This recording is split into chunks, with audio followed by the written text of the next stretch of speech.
Yunglarimni olib tashlashgan, badanimda esa ximichески kuygan joylari bor. Biroz yoqimsiz. Lekin normayman. Chinakam og'riq qachonki qimirlasam yokida chuqur nafas olganini sezaman.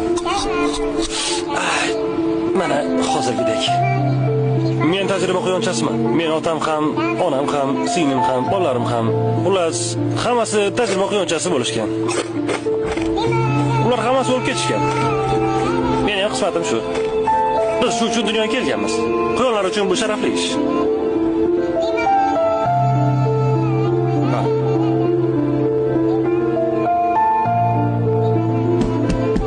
Hayya.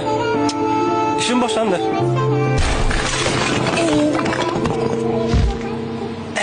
Juda ham qo'rqinchli. Lekin men shunchaki ishimni qilyapman. Voy, Ralf. Qayerda bir девочка guruhi? Ha, ularmi? Ketimdan yurishibdi va qanaqadir hujjatli film olishdi. Ularni iltimos qil, bizni qutqarishsin. Qutqarsin, bu yerni olib ketsin.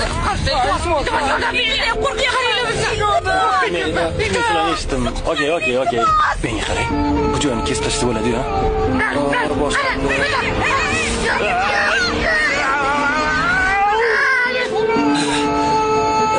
Nima demoqchi edim? Sizlarga murojaatim hayvonlarga yoqqa qarasangiz. To'g'ri turib. Ha, uzr. Men to'g'ri turdimmi? Ha, bo'ladi. Xullas, nima demoqchi edim?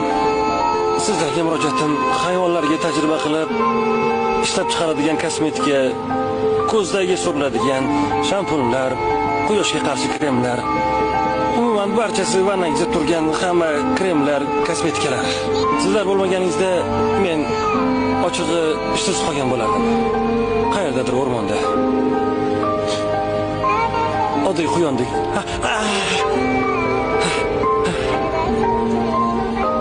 Hammasi zo'r. Sizning chiroyingiz uchun hayvonlar ozor chekishi yoki qurbon bo'lishini bilarmidingiz?